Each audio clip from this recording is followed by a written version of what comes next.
Good afternoon. I'm David Lalou, and I'd like to welcome everyone to this second symposium on global health research and vaccination. In many ways, in the middle of this COVID-19 crisis, there couldn't really be a better time to discuss the topic of today's symposium. Only a few days ago, we heard how 80 million children are at risk of losing out on their routine vaccination coverage because of the disruptive effect of COVID-19. And all the work we've seen on new vaccines for COVID-19, I think it's just highlighted the importance of making sure that the access to all vaccines, existing and new ones, should be equitable. So in many ways, today is a very appropriate focus on issues around access, equity and delivery. LSTM has developed these partnerships, these symposia in partnership with DFID and Gavi, prior to the main Gavi Global Vaccination Conference in London on the 4th of June, which of course is being hosted by the UK government. And during our first conference, we heard from DFID Secretary of State Anne-Reid Vallian the UK's commitment of 388 million over 5 years to Gavi. I think it shows really that the UK has a huge commitment to a safer world, and therefore it's a particular pleasure today to welcome Minister Wendy Morton, the Parliamentary Under Secretary of State for DFID and for the FCO. Wendy. Great, thank you. Thank you, David, and good afternoon, everybody. I'm absolutely delighted to have been asked to give the opening remarks for the second in this series of virtual symposia, but I'm particularly delighted to be joining an event organised by the Liverpool School of Tropical Medicine after the 26th of March in-person event, and my visit to Liverpool had to be postponed. This is indeed a very timely discussion, both in the week leading up to the UK-hosted Global Vaccine Summit on the 4th of June and in the context of the COVID-19 crisis, reminding us how vital it is to invest in global health and ensure that research underpins and informs this investment. Ensuring that everyone will be able to access new COVID-19 vaccines once developed through a collaborative international response is a major national and international priority for the UK government. We face an urgent need to develop, manufacture and distribute successful new therapeutics, diagnostics and vaccines to everyone who needs them. Without this, our eventual recovery from the COVID-19 pandemic will take longer. It will be more uncertain and bring greater risk of repeated outbreaks. But no single actor has all the expertise or the capacity to achieve this goal. And unless we take a global approach to tackling the pandemic, it will continue to be a threat. We need the solidarity, the lesson learning and the collaboration that meetings like this deliver to overcome this crisis. The UK is taking a leading role in this response, having pledged £744 million of UK aid to support global efforts to address both COVID's primary and secondary impacts. The UK Vaccine Task Force has just provided an extra £84 million of new funding for COVID-19 vaccine manufacturing at Oxford University and Imperial College, bringing the total government investment for these institutions to over £130 million. The Oxford team are working in partnership with AstraZeneca so that any successful vaccine could be rapidly produced to meet global demand. The priority for the entire world is to get a vaccine as quickly as possible, and this deal marks the next step in the development and large-scale manufacturing of the Oxford vaccine, which is one of the most progressed COVID-19 vaccines in the world. We're proud to be working closely with the World Health Organization, CEPI, Gavi and our international partners to ensure that when a vaccine is available, it will be accessible to everyone who needs it as soon as possible. Organisations like Gavi will play a key role in ensuring equitable access to any new coronavirus vaccine in the world's poorest countries.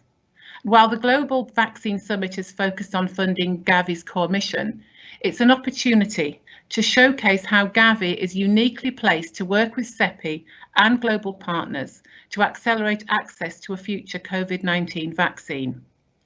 I'm really proud that UK aid has supported Gavi for the past 20 years. An investment that has helped to immunise over 760 million children and saved over 13 million lives worldwide, strengthening routine immunisation in primary healthcare and in turn global health security. But importantly, it has helped build resilience in poorer countries' health systems, thus making them better prepared for the spread of diseases such as COVID-19. Gavi's core work over the next 5 years will be critical to mitigating the impact of COVID-19 on routine immunisation, whilst also supporting countries in their long-term recoveries.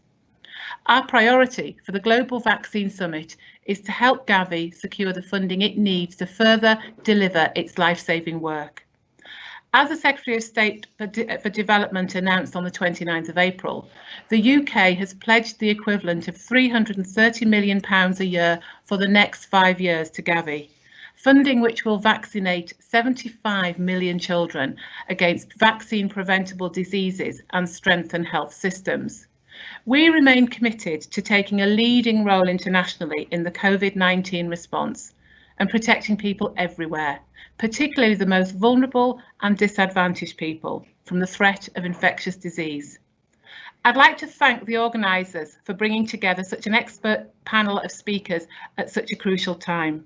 I'm so pleased that these meetings have continued on a virtual platform, and I really do look forward to meeting many of you in person on a future visit to Liverpool.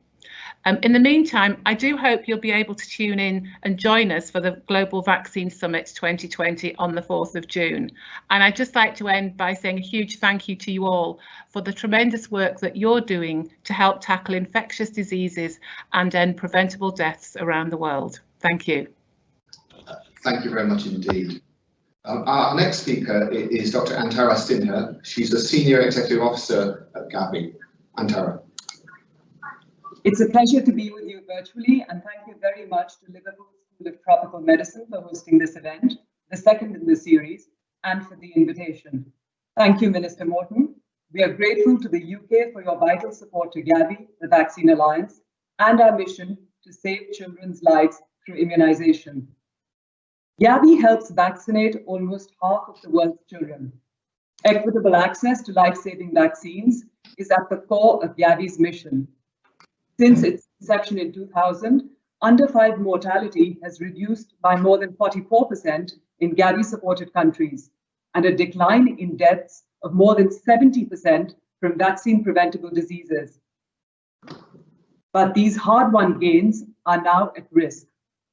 As the COVID-19 pandemic continues to spread globally, Gavi is supporting countries to counter the pandemic and sustain immunization services in these challenging times. Latest data from Gavi-supported countries indicates near universal disruption of immunization programs. Gavi's response to COVID-19 is tied to the following principles. Vaccine-preventable disease control is a priority. Equity is an organizing principle with a view to reaching missed communities and leaving no one behind with immunization. Differentiated and tailored responses are required. It is critical to have an integrated approach to recovery. It is important to invest in a learning agenda with a view to rebuilding better. Gavi has made available $200 million of support for countries' immediate COVID-19 response and preparedness efforts. This is accompanied by some flexibilities in policies and processes.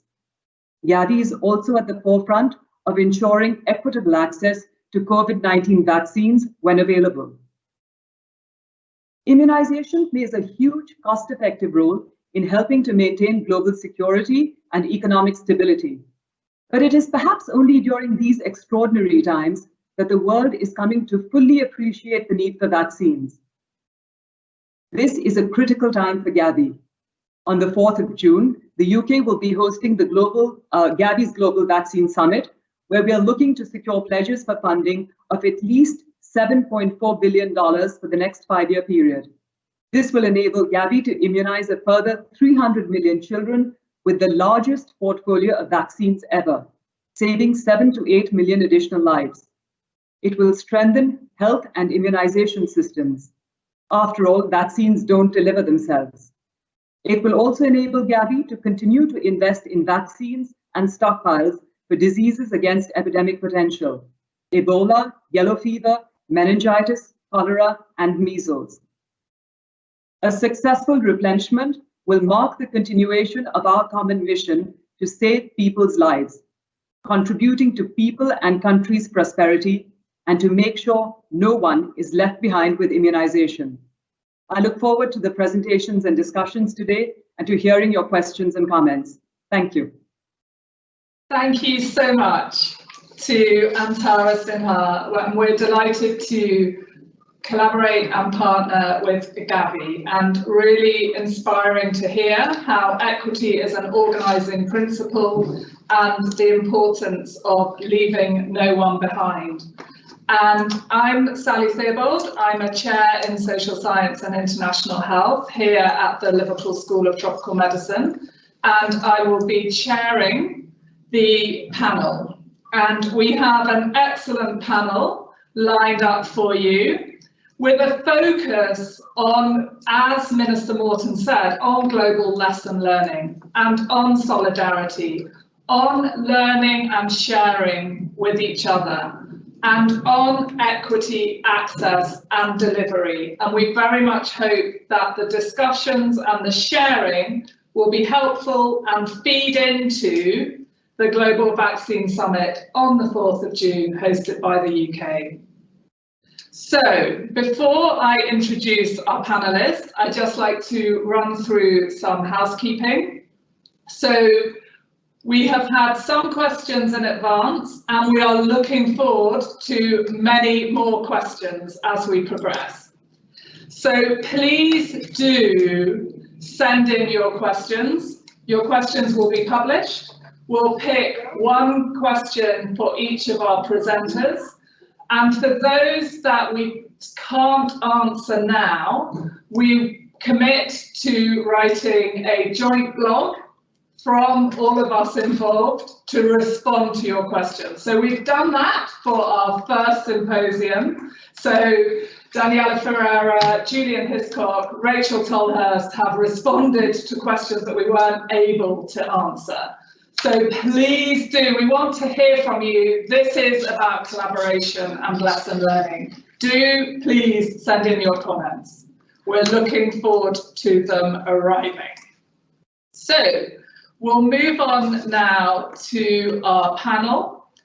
And we have an excellent and exciting double act presentation to begin with on growing community health systems, everyday resilience in terms of crisis, where we're learning experiences from Liberia and from Sierra Leone.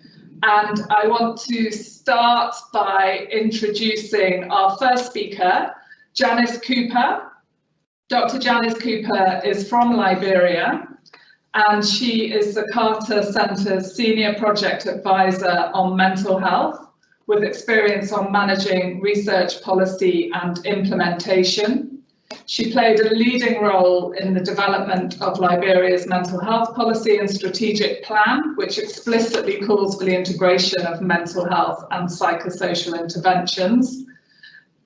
And she co-led the mental health and psychosocial pillar in Liberia during the Ebola outbreak. So, Robbie, please can you share Dr. Janice Cooper's slides? And Janice is joining us by phone. So, Janice, I'll let you know when the slides are there. And then if you could say next slide, please, and Robbie will flick through them. Sure. Okay, the slides are there. So we're on your title slide, Healing Dialogues in Post-Ebola Recovery Strategy, Implications for Health System Strengthening. Welcome, Janice. Thank you so much, and thank you to the Liverpool School for inviting me to talk about one of our strategies with this Ebola that we think is something that we can learn from. And go on to the next slide, please. Yes. So we have the slide with take-home messages. Thank you so much. Great. So I wanted to just take a little bit of a context for the work that we did during Ebola, and it built on work that has already been started. But what we thought we wanted to do was to make sure that we address the mental health and psychosocial needs of the community. And we had already started some work in mental health to try to build capacity, to try to address stigma, and to create an enabling policy environment and eventually a legal space for improved mental health. So some of our anti-stigma work had already begun, and we were able to leverage some of that work that included training police officers in intervening safely when there was a mental health crisis, in training healthcare workers, in training teachers, and in supporting a national mental health service user organization. Next slide, please. So today I was asked to focus on what was the linchpin initially of the work that we did in terms of response to Ebola. And that was community healing dialogue. And with the support of Dr. Florence from Ghana, who's now at WHO, but has been a consultant with us prior to Ebola and returned to Liberia to work with us on Ebola. We began by training our mental health clinicians and psychosocial workers to facilitate community healing dialogues. We recognized that there were some key things that happened during Ebola that were fracturing communities. And if you can look at the picture on the top, my right-hand side, I'm not sure which side it is for you. It says burials of medical doctors versus cremation of healthcare workers. We instituted because of the number of bodies that we ended up having a policy of cremating bodies, which was really antithetical to much of our culture and our community. And yet oftentimes we hear of doctors being buried versus cremated. So you can imagine this creates a huge friction within communities that you need to deal with when you start talking about dealing with community healing dialogues and how we can heal. Next slide, please. So one of the things we're very eager to do is to make sure that the mental health and psychosocial workers in the response were able to respond in real time in their training and in their working communities to contentious issues. And one is their role playing, the work that they will do in communities in terms of addressing the issue of burial versus cremation. So I want to get into our community healing dialogue. What were they? How long did they last? And thanks to Dr. Bastani, we also did an evaluation of them. So there were 12 week sessions. Generally, they were facilitated by a social worker or a PSS worker in the community and a mental health clinician. We were able to reach over 1,200 survivors from all 15 counties. And the idea was really to improve the psychosocial well-being of persons and communities, especially given the nature of Ebola and the lack of ability to practice some traditional as well as community responses to stress and to trauma. So the aim was really to try and address that. We also wanted to improve individuals' capacity to recognize the emotions and the effects on their emotions and how they could address their emotions. And then obviously to foster community healing through community level coping strategies. And what we found during these dialogues was that we were able to address some of the issues that are really things that individuals and communities really struggled with. We asked them about why they were interested in participating, and a lot of survivors talked about the stigma involved. You can see over 55% of the persons mentioned stigma as a problem after Ebola. Some were concerned about the grief and depression that they experienced. Some talked about the need for reconciliation, and overwhelmingly they talked about the fact that the dialogue improved how they felt in community. Many respondents also mentioned the fact that reconciliation was one of the benefits for them of participating in the dialogue. And certainly they felt that the dialogue fostered trust among them and among the population. I'd like to show this slide because this is the auditorium at the City Hall in Monrovia, and the people in the audience are survivors. And then on the other side, what you see is the Minister of Health, making sure that he hugs every survivor. You can imagine as a survivor of Ebola, there was a lot of stigma. People did not want to touch you, even though there was a lot of education around that you are not contagious. And so the minister actually went around and hugged every single survivor. Next slide, please. What we wanted to do in terms of the dialogue was to ensure that the dialogue engendered some level of trust. And so what we were able to find out, we were able to look at was that among intervention counties where there was an increase in the community levels of trust. And among 131 communities that we surveyed, they were able to indicate that there was an increase in levels of trust as a result of participating in the dialogue. Next slide, please.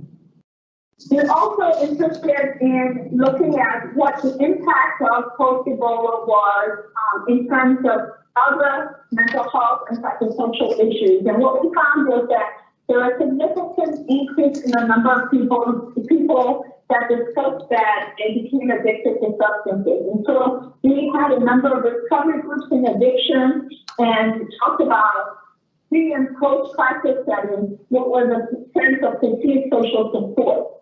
And what we were able to find using the multidimensional scale for social support, that there was an increase from baseline to follow-up of the intervention in terms of perceived social support.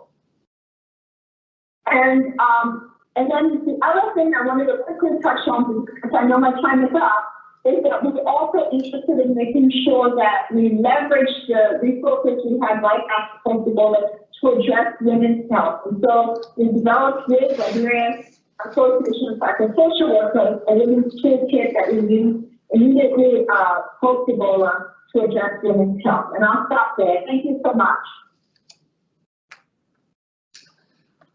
Thank you so much, Dr. Cooper, for a fantastic presentation highlighting the importance of mental health and psychosocial support, the importance of building trust, addressing stigma, the vital role that community health dialogues played during and post Ebola in Liberia, and also the importance of focusing on women's health.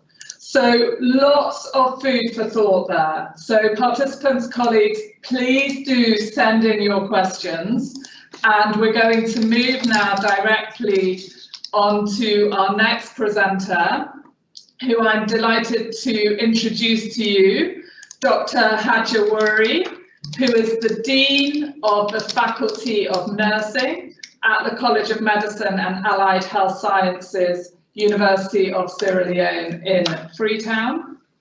And Hadja is a true multidisciplinary researcher. So she is a senior lecturer in biochemistry, and she also is strongly involved and leads health systems research and capacity strengthening within Sierra Leone to deliver credible, relevant research for effective policy making and practice. And she provided technical assistance to the health systems strengthening process in Sierra Leone during and post Ebola, whilst also working with in-country and international teams on the development of the health sector recovery plan. So welcome, Hadja. Thank you for joining us, and we're really looking forward to hearing your presentation. Thank you. Thank you, Sally, and good afternoon, everyone. Many thanks to the organisers for inviting me to share some of the learning from Sierra Leone with regards to the role that community health workers play in promoting access, equity, and ultimately supporting delivery of vaccines. Right. So I'm just going to share again the experiences that we had using community health workers during the Ebola outbreak. So there's a quote that I found that says communities are not only at the front line of the response, but they are the front line. And I couldn't agree more, because ultimately the use of community health workers in bridging the gap between the health system and the community, it promotes a people-centered approach.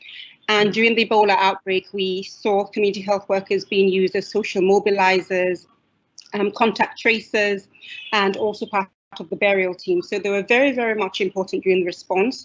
And that led to, at the end of the outbreak, a declaration being made by the President of Sierra Leone that community health workers, 15,000 community health workers should be absorbed onto the health system. So what are the lessons that we learned is that CHWs can help bridge the gap between communities and primary healthcare level, so the first entry point for the health system, and this can lead to an increase in service uptake. So community health workers in Sierra Leone, their scope of work is largely centered around child and maternal health. So they ensure that services around maternal health, child health are maintained even during the face of Ebola, and also as we have now with coronavirus outbreak, they're helping to ensure that these services are maintained. So they were acknowledged as being very core to the primary healthcare delivery system, and this led to the establishment of a community ownership pillar. So this was in line with the post-Ebola recovery plan, where a number of different pillars were put together, and the importance of community health workers was recognized, and that led to the establishment of a pillar purely looking at community ownership. So what are the lessons that we learned during Ebola, and how can this be support the current COVID-19 outbreak? So as we know, during Ebola, there was a lot of talk about IPC, hand washing. And even before we got the first case in Sierra Leone, you could see Veronica buckets, hand washing stations dotted all over the place. But then, interestingly, even at the village level, at the rural settings, I have a picture there which shows a very innovative hand washing station put together within that community, where it shows that they understand the importance of hand washing, and so that was something that was learned during Ebola, and it was it was sustained throughout, and that also will help in the COVID-19 response. And also with regards to the role of traditional leaders, community health workers are strategically placed within their communities, and also traditional leaders, they are the voice that communities are accustomed to. So we learned that having the community leaders disseminate information coming from the national with regards to measures to stop the spread of the virus. It's important that you go through these pillars that are recognized within the community at the community level, so traditional leaders and also CHWs. And I bring that, I mention that because we currently have one informal settlement, so what we commonly refer to as slums in Freetown, where we have cases of coronavirus in there.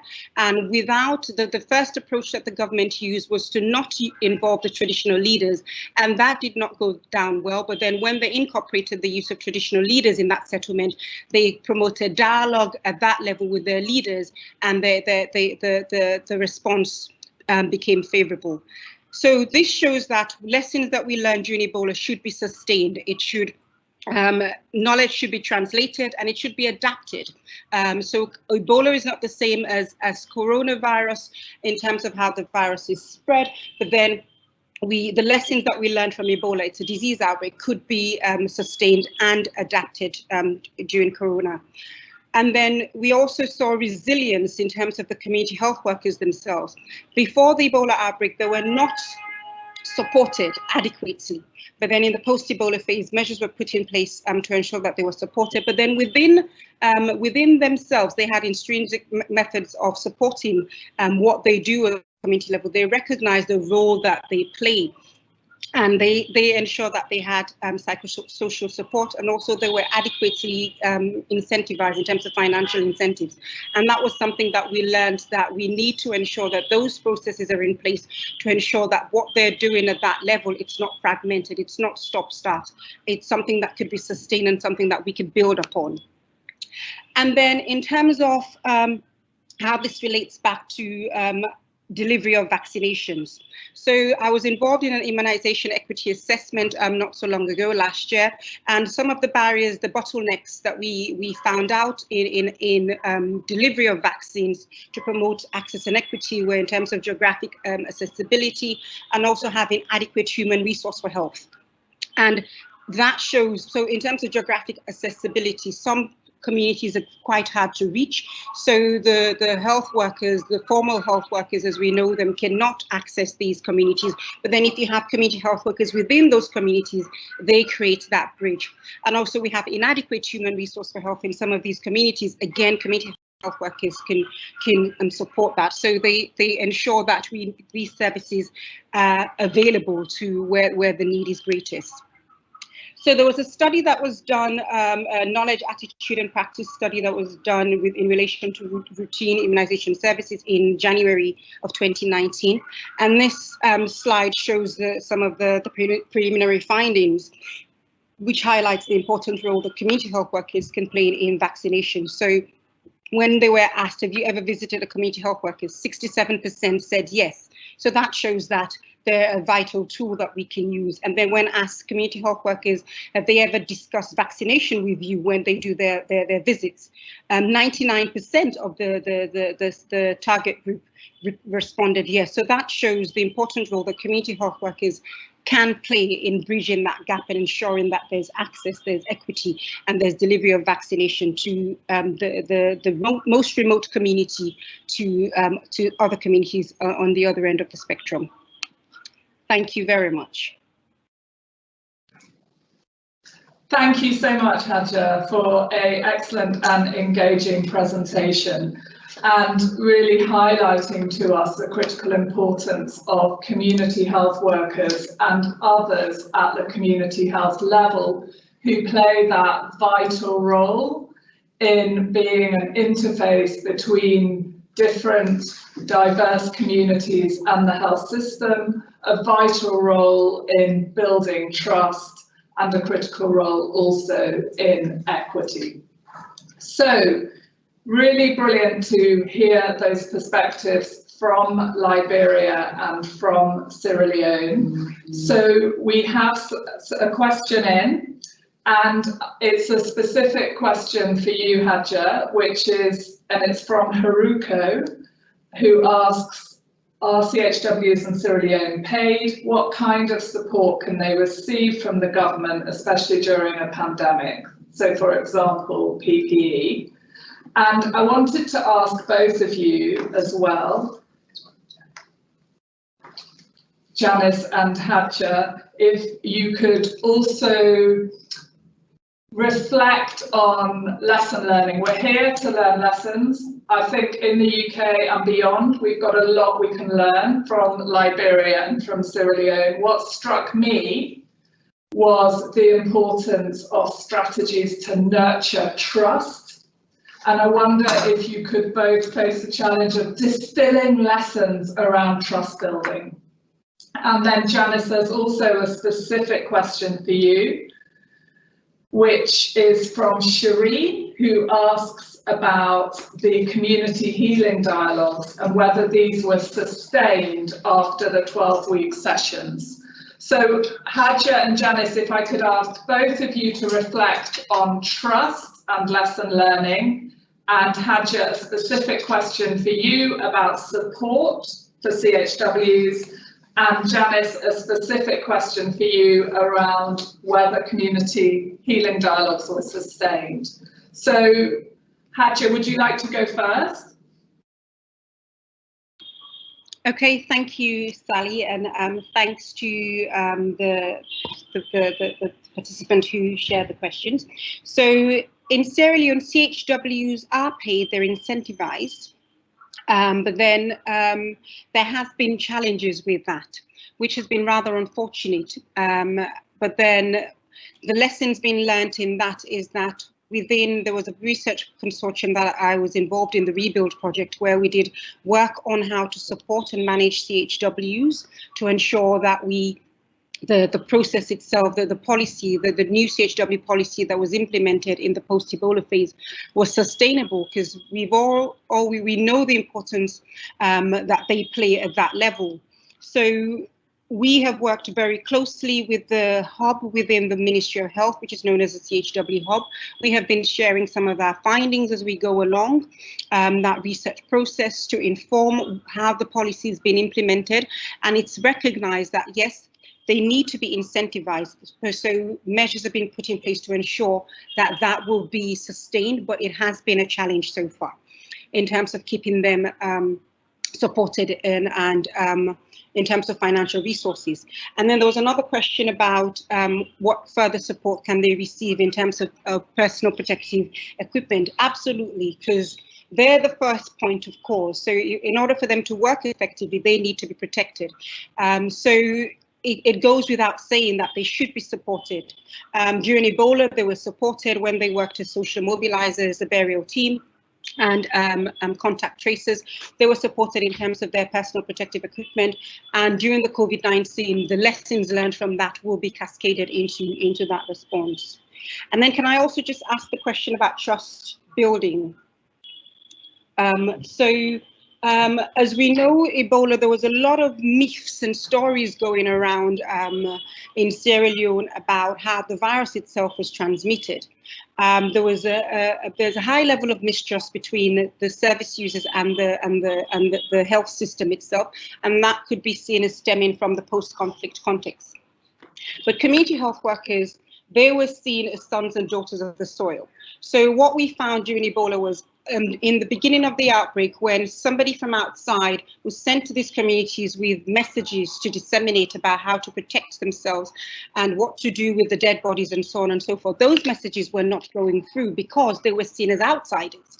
But then when we turned that around and used community health workers, gave them the training and the resources that they needed, and they started disseminating that information, then the uptake of that information was effective. So it's the same thing that we should do with the current outbreak that we're faced with. So it goes without saying that we're learning about this virus, this coronavirus, as we go along. And I always say that we just have to be transparent. Just tell them that we're learning as we go along, and what we're telling you now might change depending on what new information comes out.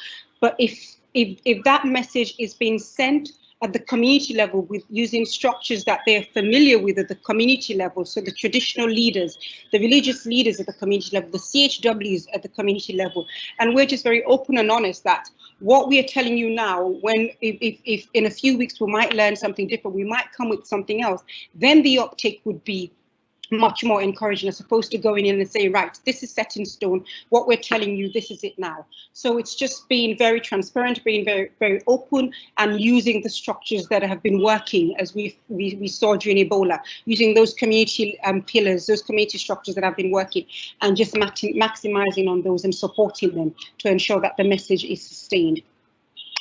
Thank you.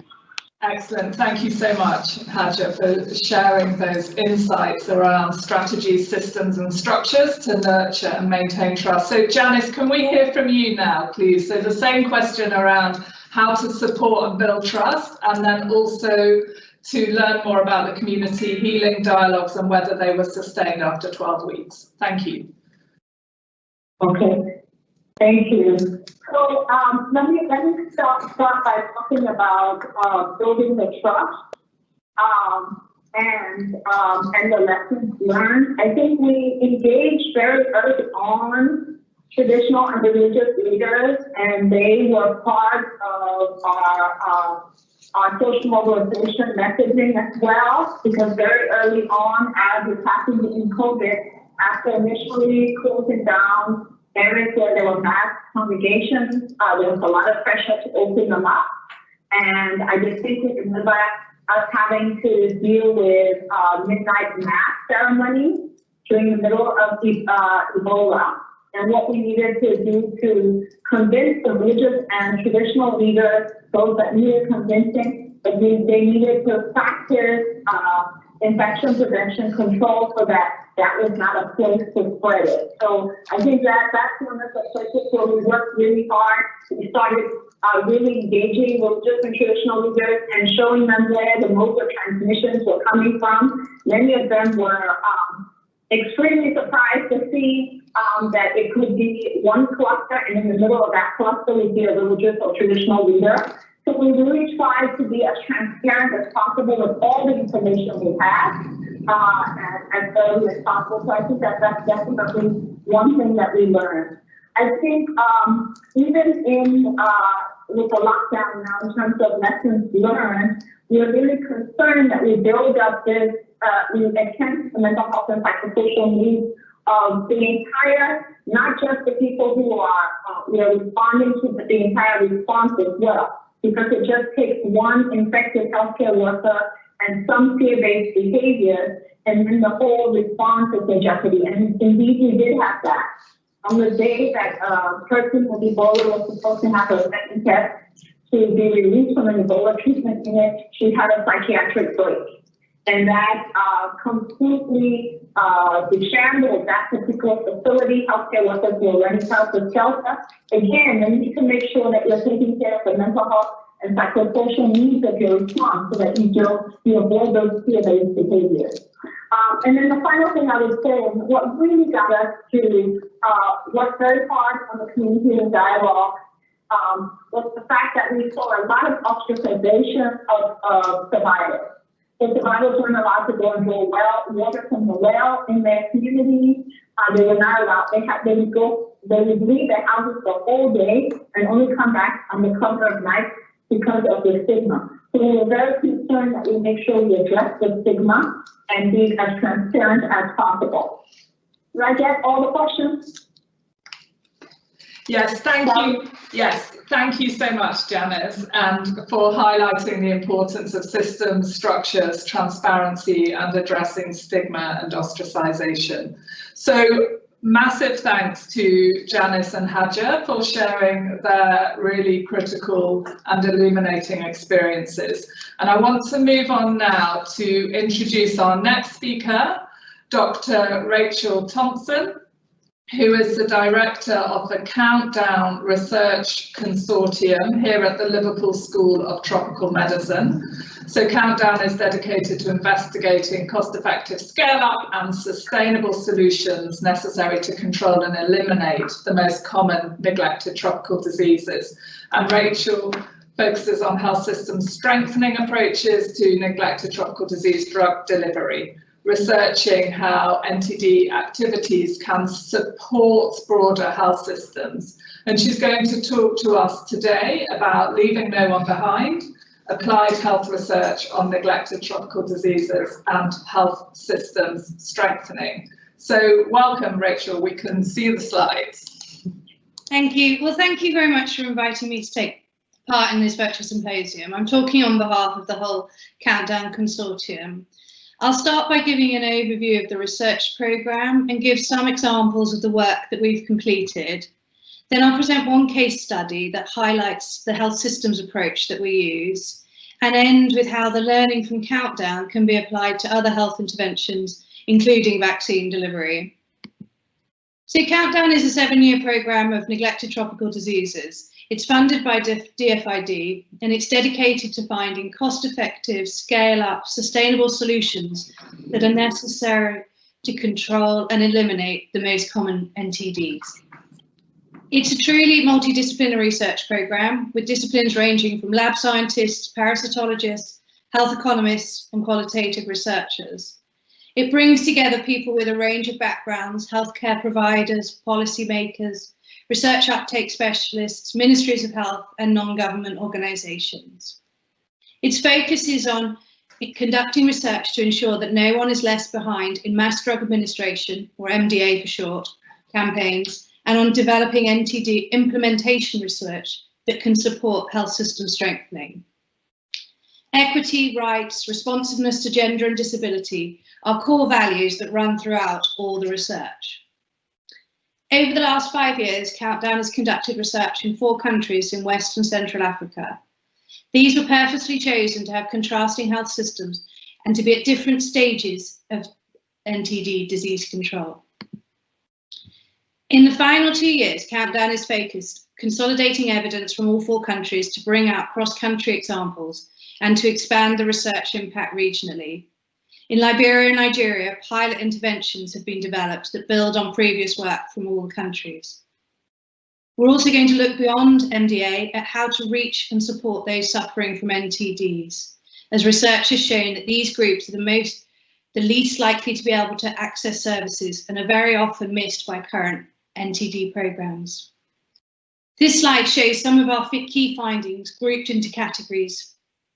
So issues around governance. Countdown research has shown that inequity in access to service is evident at multiple levels, and current health systems are not adequately equipped to respond to these challenges. For example, data responding to MDA is not always disaggregated by age, gender and disability. So over the last 12 months, we've been working with Kwara State Ministry of Health, WHO, Site Savers, and to pilot a tool that supports stakeholders and gives guidance for addressing who is being left behind and why. So issues around understanding around medicines and technologies. Alternative methods of medicine distribution, community sensitization and mobilization should be considered to improve equity in MDA, especially within changing contexts such as urbanization. New approaches to ensure drugs are available within health centres have also been adopted by the NTD programme. The need to strengthen human resources is vital. Research has shown the importance of adding additional days for training and the valuable use of role plays to increase understanding and engagement within training content. Countdown has also contributed to the revision of training plans for community drug distributors on how to administer medicines to people with disabilities and to adapt programmes to meet urban needs. We've highlighted the need for gender balance of these volunteers, leading to more female volunteers recruited. Inadequate information. Countdown findings highlighted that inequities exist in NTD coverage for some groups, including nomadic Fulani, school-aged children not enrolled in school, people living with disability, homeless people, and women who require the consent of their husbands to accept the drugs, particularly when the community drug distributor is male. This has led to guidelines being translated to Indigenous languages to avoid misinformation. The work has also identified how crucial integration and cooperation is. Countdown worked across different departments within the Ministry of Health in Liberia to develop its first NTD communication strategy to address the lack of awareness amongst communities.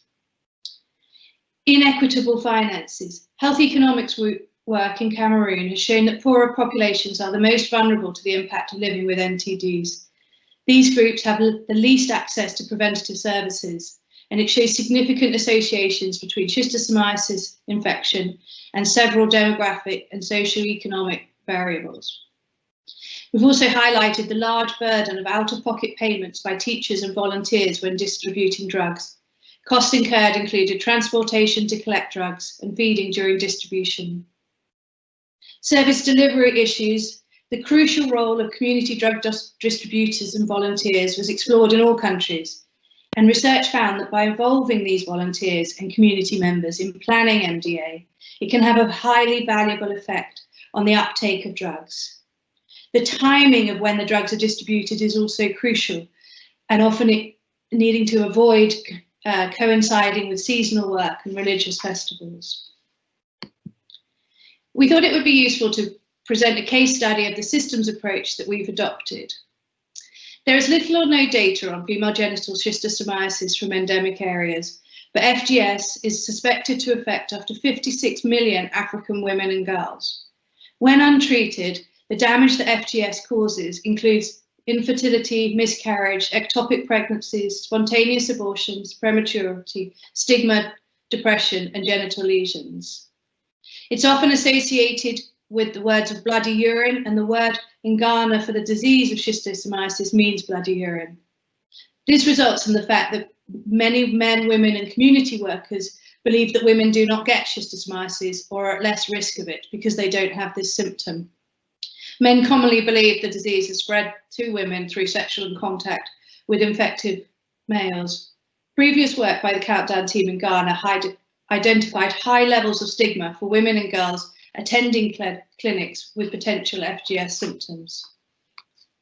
So at health policy level, there is no current policy on FGS in any of the countries where Countdown works. So this has led our partners to work internationally and nationally to try and develop such policies.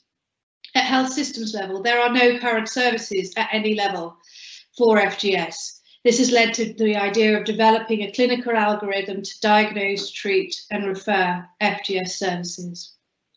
At community level, women and girls felt stigmatised because health workers confused gynecological symptoms of FGS with sexually transmitted infection. There's huge levels of stigma from health workers, and this has led to the awareness and learning pack tools being developed in Ghana, and also the importance of decentralised planning. At family level, stigma around the disease was a major barrier for girls and women seeking care at formal health clinics. And so embedding female genital schistosomiasis services into primary health can help reduce stigma. And at an individual level, the importance of creating platforms of quality, accessible services have focused on primary care level. So in summary, key learnings from Countdown on equity, access and delivery can be applied to the delivery of vaccines and other health interventions. Community engagement is vital. Involving community members in planning of activities such as MDA can have a valuable effect on the uptake of drugs. Sensitization is critical in building awareness and therefore acceptability. Gender shapes and access the level of coverage throughout interactions at the household. Equity can be mainstreamed into routine programme monitoring, and areas identified with equity issues can be investigated and tailored with tailored programme adaptations. Disaggregating all data can highlight gender differences and is vital to promote a gender balance in all activities. Partnerships. It is important to work with groups outside the NTD programme, such as gynecologists for FGS and disability organisations on stigma and wellbeing. Capacity building and building of trust is a core component of our research, and one strategy that we use to develop capacity and ownership is to ensure that stakeholders, such as NTD programme staff and implementers, are involved in the research teams as co-researchers. This can make sure that the research is relevant and appropriate to the needs of the country. Community selection of community drug distributors promotes trust within the community and was a facilitator to acceptability. Identifying gaps and involving community groups in addressing the gaps, such as seasonal calendars, to highlight optimal timing of MDA and location of MDA, and was enabled the NTD programme to be more responsive. Participatory approaches are used to strengthen health system capacity and are critical to look at the programme implementation from the perspective of community and community level health implementers. This makes it more responsive and sensitive to their needs and context. Thank you so much for this opportunity to speak, and let me know if you have any questions. Thank you so much, Rachel, for a really clear and inspiring presentation and for distilling the lessons from Countdown and from a health systems analysis of mass drug administration in terms of what they could mean for equitable approaches to vaccination and drug delivery. And it was very interesting to see similar issues being discussed and being reflected from what we heard from Janice and Hadja. So the importance of community engagement and trust, the importance of a strong focus on equity, on gender and on disability, on addressing stigma and on responsiveness. So colleagues, thank you for all the questions that are coming in. I'm sorry that we weren't able to put all the questions that came in to Janice and to Hadja. We will respond with a blog. If there's questions for Rachel, please let me see them and start putting them in. But Rachel, maybe I can start. So we know that lesson learning, solidarity and partnerships are critical right now in terms of the COVID-19 response. So what lessons would you distill on the importance of partnerships for equity and health systems? Thank you, Sally. I think the key thing is to involve all partners right from the start. You know, what we've really found is that building those partnerships so that they are equal and genuine partnerships, it's not a question of just dissemination, but it's actually about involving different people such as ministries of health as co-researchers. It's about including them in the design of any research programs, looking at how they can address gaps. So it's trying to make and develop a sustained partnership that can continue. And I think that really has that element of trust throughout it. Great, thank you so much, Rachel. And we're going to move on now to welcome our last formal presenter. So delighted to introduce to you all Professor Melita Gordon, who is a professor of clinical infection, microbiology and immunology. So Melita is a gastroenterologist who works on invasive gut pathogens and tropical gastrointestinal disease. She's based in Blantyre, Malawi, where she leads the Malawi-Liverpool Wellcome Trust Salmonella and Enterics group. So welcome, Melita. Delighted to have you and to learn from your experience of salmonella vaccination in Africa and the equity, access and delivery implications of that. We can see your slides, so please go ahead. Great. Can you hear me clearly? We can. Wonderful. Okay, thank you very much for the introduction. I'm speaking from Malawi, where I've worked for 20 years, and as Sally says, I work on invasive salmonella disease. I'm going to give a slightly broader overview of bringing a vaccine through to implementation. Before I start, just to give you a slight overview, there are two versions of invasive salmonella disease: typhoid and non-typhoidal salmonella, and they're quite different in their background. One is ancient and re-emerged, one is a newly emerged disease. One affects healthy people, the other immunocompromised. One affects Africa and Asia, whereas NTS disease mainly affects Africa.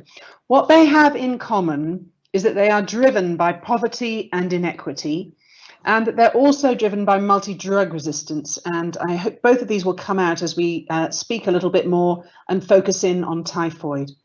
Between them, they account for 23 million illnesses, nearly 250,000 deaths, and they are both potentially vaccine preventable.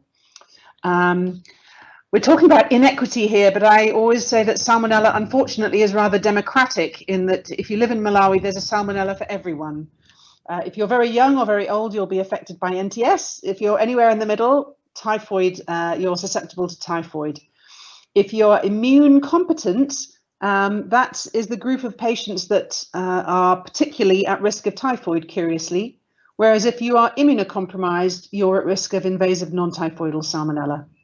And both of these diseases circulate and affect people in urban and rural areas. So in this sense, they are highly democratic, but in the sense of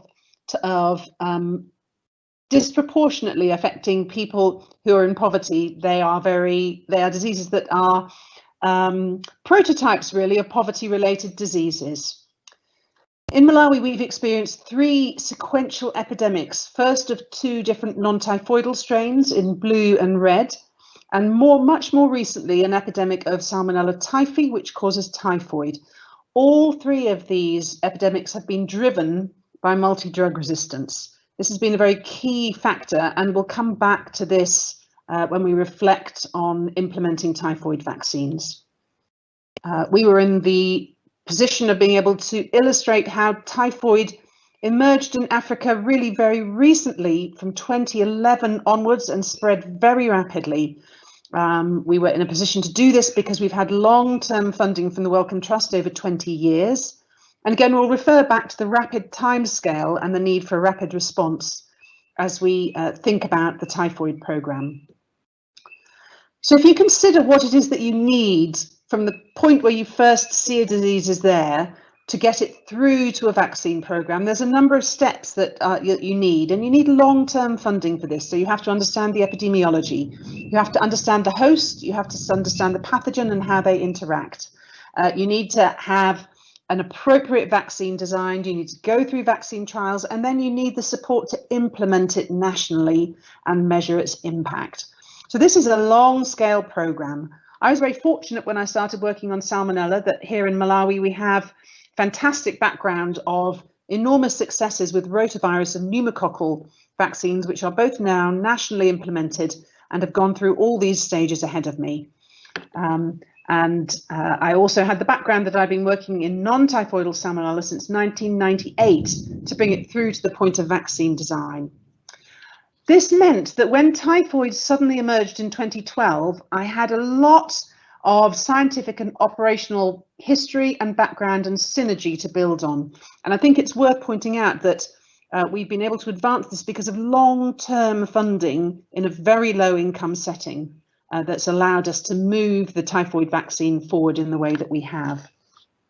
So the first step in this, there's a few things that I think is important to point out, was that we were able to pull together a multinational consortium that was jointly funded by the Wellcome Trust and Gates.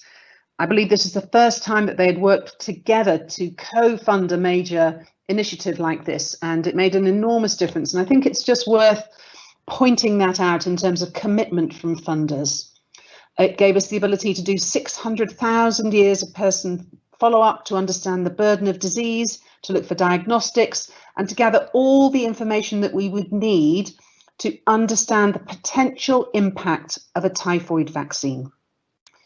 And as soon as we had gathered this data, we were in a position to present this data to the WHO SAGE working group. A typhoid conjugate vaccine was waiting in the wings, and this was rapidly accelerated through by the data that we could provide. The WHO SAGE group made a policy recommendation. WHO subsequently pre-qualified the vaccine. That opened the door for Gavi to make an £82 million funding commitment to typhoid vaccine introduction, and to PATH dedicating support for country introductions of the typhoid conjugate vaccine. I just want you to look at the timescales here. The first time we really saw typhoid in Africa was 2011, in Malawi was 2012. 5 years later, we have funding for a vaccine trial, and 1 year later, the Malawi National Technical Advisory Group is applying for Gavi funding to introduce the vaccine nationally. This is extraordinary timelines and an enormous amount of international cooperation and funder cooperation fed into this timeline. And this all really revolved around the fact that we had so much experience with long-term sustained scientific funding in the lowest income setting. If you look at all the major overseas programs that the Wellcome Trust and others fund around the world, Malawi is one of the very lowest income settings. It's where people are most vulnerable, where there is least equity, and yet we were the site that was able to accelerate typhoid through because of long funding and investment in a site like this. So we started our trial. There was lots of excitement. These are our fantastic vaccination teams. We had a slogan of waving goodbye to typhoid. And this is the first child in Africa who received the typhoid conjugate vaccine. It's a 4-year-old.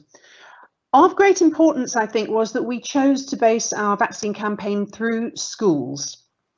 So here we are, we partnered with the Ministry of Education. We did this because it just seemed sensible when we look at the age distribution of typhoid and the age groups of children that we needed to vaccinate, which went right up to the age of 12. So we based ourselves in primary schools.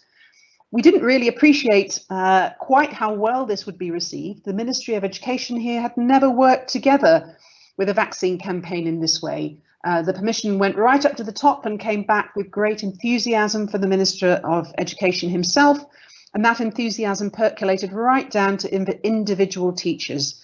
We worked with the PTAs, we worked with teachers on the ground, with teaching assistants, in addition to working with health surveillance assistants and community health workers, and our usual community outreach, as has been discussed in the earlier talks. So I think this ability to reach out into another sector has been really important, and I'll talk a little bit more about why that's the case. What I've just shown you here is a WhatsApp screenshot from our vaccination team. And really, if you take away no other image, I'd like you to take away this. It's a sad little message from my team. They've gone around many schools. Some of the schools were relatively well equipped, but this was the classroom. Children sit on the rocks and learn. And I think this is absolutely illustrative of the way in which some children, some schools can get left behind. We went to great lengths to make sure that we reached out with our vaccine campaign into the schools that were on the fringes of things, where we knew typhoid was high, where we knew sanitation was poor. But these are the kind of communities that can get left behind, even within something as focused as a clinical trial. And involving schools in this helped us to make sure that no one fell off the edges and got left behind. So even within our trial, we were aware of fragile sites. This is a GPS map of our trial. Each dot is a vaccinated child. Each colour represents a different school catchment area, and each black star is a typhoid case. So you will see that the pink dots and the green dots on the bottom and left-hand edges have a much higher rate of typhoid. These are very fragile communities. They're right out on the edge of town. Buildings are much more temporary. They're put up without proper sanitation. People have to use multiple water sources, and that's reflected in a higher incidence of typhoid. And it, again, just illustrates both the way that even within a tightly controlled trial, there are vulnerable and fragile communities that could be left out, and the way that by working through schools and using another sector in addition to the healthcare sector, we were able to bring in extra value and make sure we were reaching where we needed to. Just to take that a little bit further, I'd like to think about level of poverty and what the cost of illness really truly is. I'm sure many of you are familiar with Kate O'Brien's writings and thoughts around the true cost of illness, and I'm a complete disciple of Kate's. And what this causes me to reflect in is that the worse the poverty is, the worse the true cost of disease is. So if you think of these schools and health centres right out on the edges of things, these are the children who are going to lose most days of education. These are the children who have to travel furthest to access healthcare. These are the families where a small economic insult as a result of typhoid can have a catastrophic impact on the family and on the society. These are the households where a small economic insult will mean that their sanitation can fall apart and disease will transmit even more than elsewhere. And these are the families where they can't access healthcare. There'll be greatest empiric and poorly constructed use of antibiotics and the greatest risk of antimicrobial resistance. So the more the situation is enmeshed in poverty and inequity, the more they're caught in a downward spiral, and the greater the cost, the total cost of disease. However, this also means that it gives us the greatest opportunity to have a bang for your buck, and the greatest opportunity that with every vaccine given, you are bringing extra value. So for us, involving the multi-sector approach and involving schools means that schools are informed about typhoid, schools are engaged. That means it's less likely that children will lose education days, and schools will become involved in typhoid prevention at their own level, at the school sanitation. Access and healthcare utilisation has the greatest impact for impact from a vaccine. The potential gains to a family and to society from typhoid are greatest for vaccination in the poorest communities. As we discussed, there are greater wash benefits, and it disproportionately decreases the risk of antimicrobial resistance in the poorest communities. So as well as thinking of this as a sad downward spiral, we should also realise that this is an opportunity to bring about an upward cycle that increases in value the more you're able to address inequity. So just some closing thoughts here about the overall story and what are the things that meant that we could reach into areas of inequity and make a bigger impact with the typhoid vaccine. First, an international level, I've already said, I think the sustained research funding in a very low income setting has been really important. It's the hardest place to do research. It's probably the hardest place to give support, but it's also has the greatest yields. The role of international consortia and co-funding has been really important so that the lowest income countries don't get left behind, and the coordination, investment and financing between WHO, PATH, Gavi and other international organisations is critical for lowest income settings. At a national level, it's been really important for us to work in a country that has positive experience of introducing vaccines like pneumococcus and rotavirus. Malawi has an early uptake track record, they're enthusiastic and they're pushing for the vaccines. The willingness of the education sector brings loads of extra benefits, not just operational, but other health and education benefits. I think in a low income setting, the ability to recognise and use additional surveillance tools is really important to measuring impact and understanding which sites need interventions. That includes point of care diagnostics, but also things like environmental surveillance in very low income settings with poor sanitation, or basic measures of typhoid outcome where blood culture isn't available, such as the levels of gut perforation.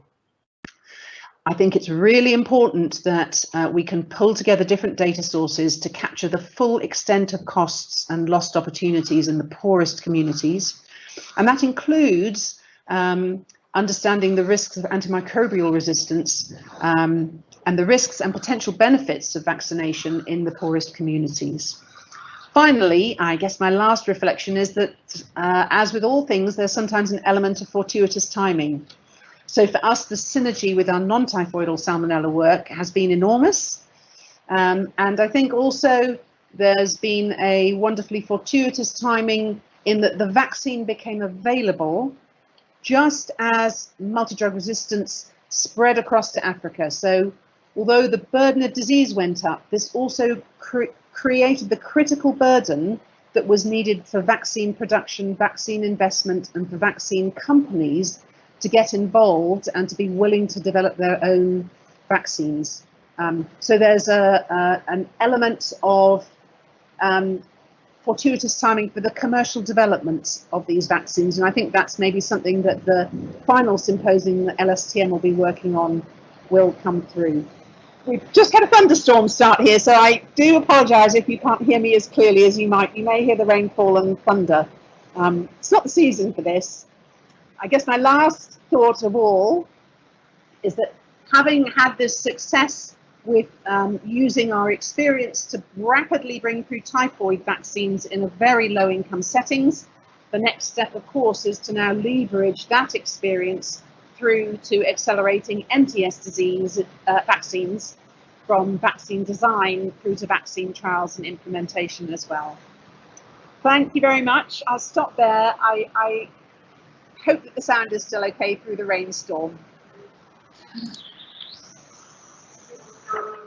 Thank you very much, Melissa. We could hear you loud and clear despite the rainstorm, and thank you very much for sharing your comprehensive and holistic experience and showing the wealth of research both through time and across different disciplines and involving multiple partnerships at different levels.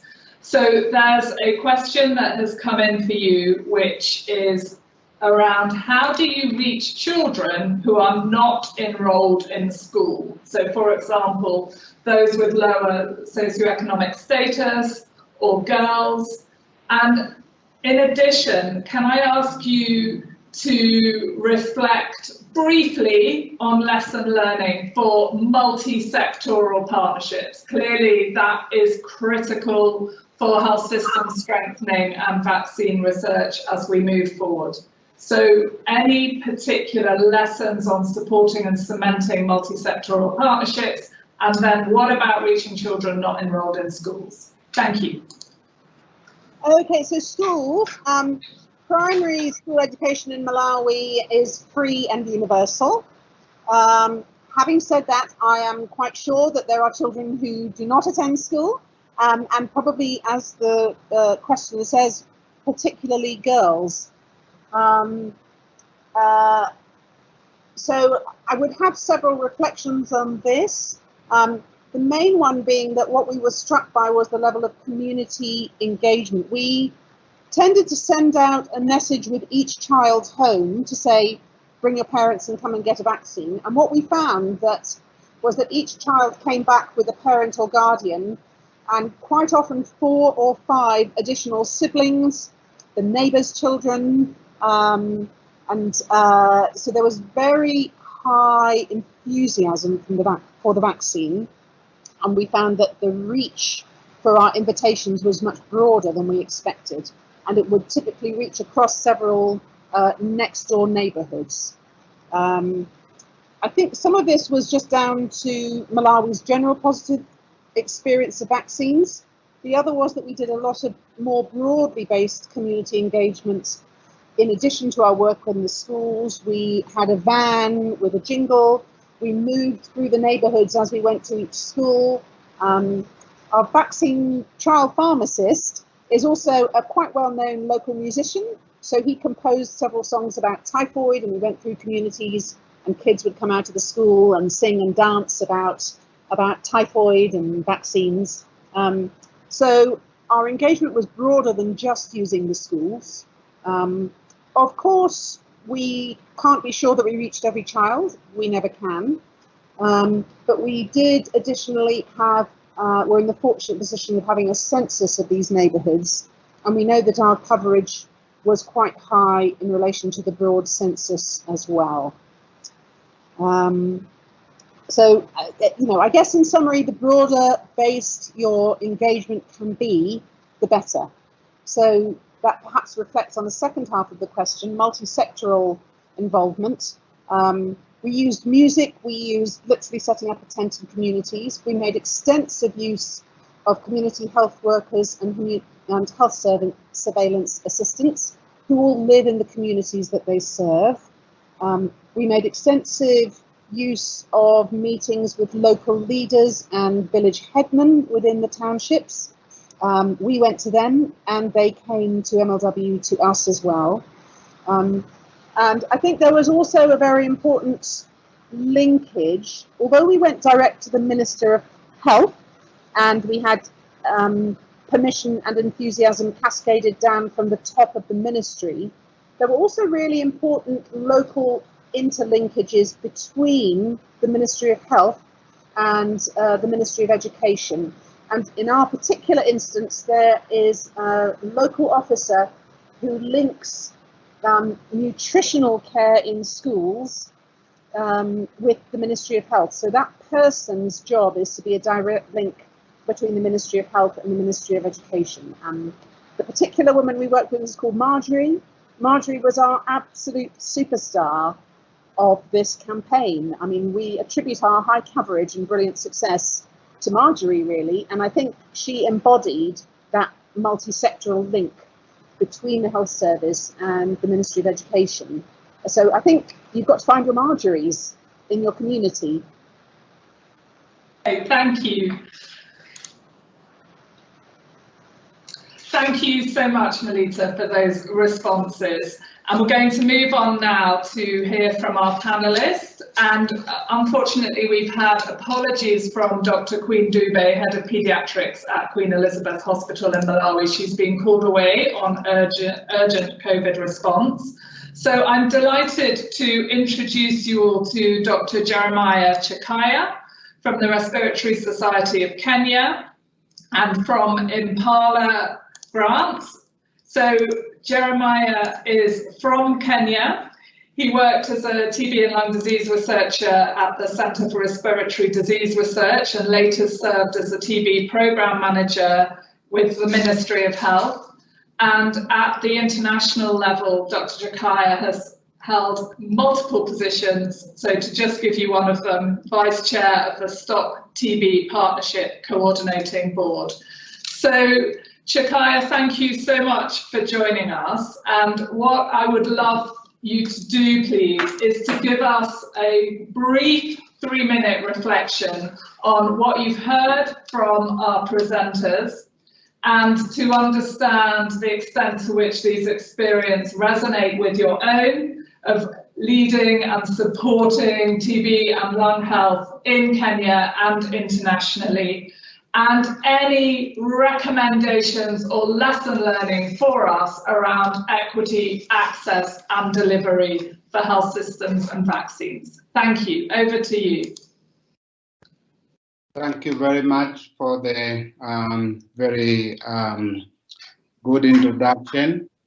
I have enjoyed listening to all the speakers today, and I think they have highlighted important issues that many of us working in low-income countries have been grappling with. We have an increasing burden of disease, both non-communicable and a persisting problem of infectious disease. We have problems in our world of rising levels of air pollution and climate change. We have weak healthcare systems and weak economies, and we have major difficulties in coping with many of these problems. However, I am delighted to know that or to hear that in places like Liberia or Sierra Leone, post the Ebola virus disease epidemic there were mechanisms that were put in place to try and address issues that are very common in epidemic situations like the one that we are facing right now. So issues of stigma and discrimination is one of the things that we've dealt with in TB for a very long time. Issues of ensuring that everyone has access to essential services is extremely important. Community responses and how you strengthen those have been things that we've been dealing with in tuberculosis for a very long time. I think there are one or two issues that I think are important for us to take forward. The community healthcare workforce is a critical piece of health service delivery in many low and middle-income countries. However, there is some uncertainty about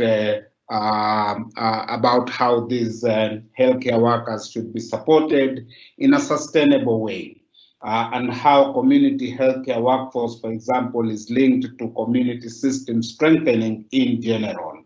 I think that's a major issue that we've dealt with, or rather we've grappled with in tuberculosis for a long time, and will be good going forward to get to know how people are solving some of those problems.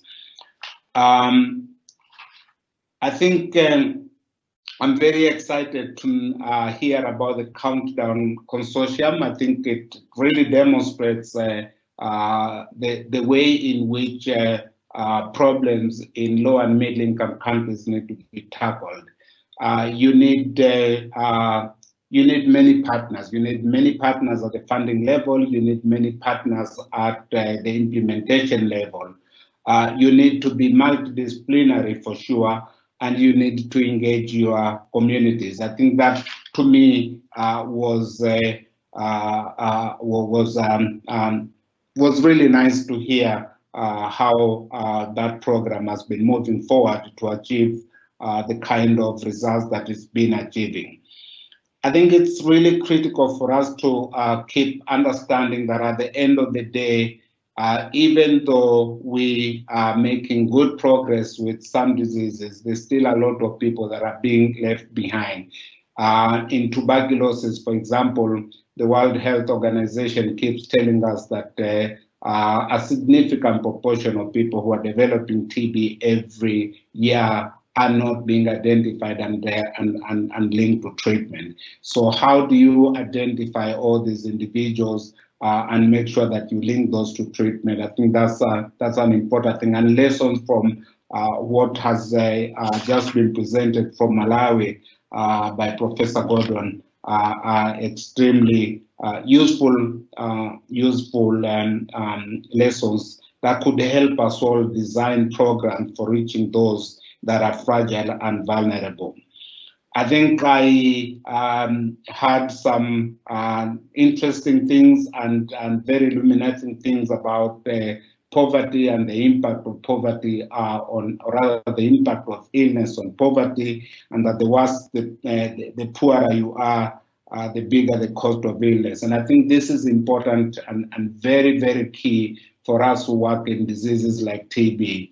It affects the poor, and it may not go away even after treatment is being given to cure, to eliminate the bacteria from the body. We know we have a significant proportion of people with post-tuberculosis chronic lung disease that we need to try and design care program for and get them to live a life that is a reasonable quality of life going forward. So for me, I think basically this was a learning session for me. I learned so much about what is being done by people all over the place. And I think the key message here is, if we are going to be doing research, if we're going to be developing a vaccination program, we need to do it in a multidisciplinary fashion. We need to be able to involve as many partners as possible, because that's the only way we are going to be able to solve complex health problems, not just because of the diseases themselves, but because you've got community ideals that are maybe different from what the healthcare system thinks, and funders that have different approaches, and we need to bring all these people together to solve complex health delivery systems in low and middle income countries. Thank you very much. Thank you, Chakaya, and thank you very much, everybody. My name is Bertie Squire. I'm the Dean of Clinical Sciences and International Public Health here at LSTM, and it's been a pleasure for us to have hosted this second symposium. I really quickly want to thank everyone who's worked behind the scenes to make this possible, IT, organisation, thank our speakers, our chair, our panellists, colleagues from DFID and Gavi, and all of you who have participated online and been patient with the technological glitches. I especially want to send best wishes to Queen Dube and hope that the COVID-19 incident that she's managing in the hospital is manageable. And I want to end with Minister Morton's initial comment about how important it is to remember that vaccines don't deliver themselves. Today's session, I think, leaves us all with the important lesson of being in a position as much as possible to grasp the opportunities of the learning that's been discussed today. Chakaya summed it up. I won't go through it again, but a key one for me is how important it is to recognise that implementation for the poorest is often where we can have the greatest impact. And I hope that that will come through when we discuss on the 17th of June, and I invite everyone on the call today, please join us again on the 17th of June, where the last piece of this jigsaw will be discussed, which is really about partnership with the private sector in accelerating the development of new tools and trying to ensure that those new tools come to market, come to the general public in a way that makes possible the access for all that so many of the different players that have been discussed today are important for. So with that, thank you very much, everybody. Look forward to seeing and hearing you and hearing about your questions on the chat on the 17th of June.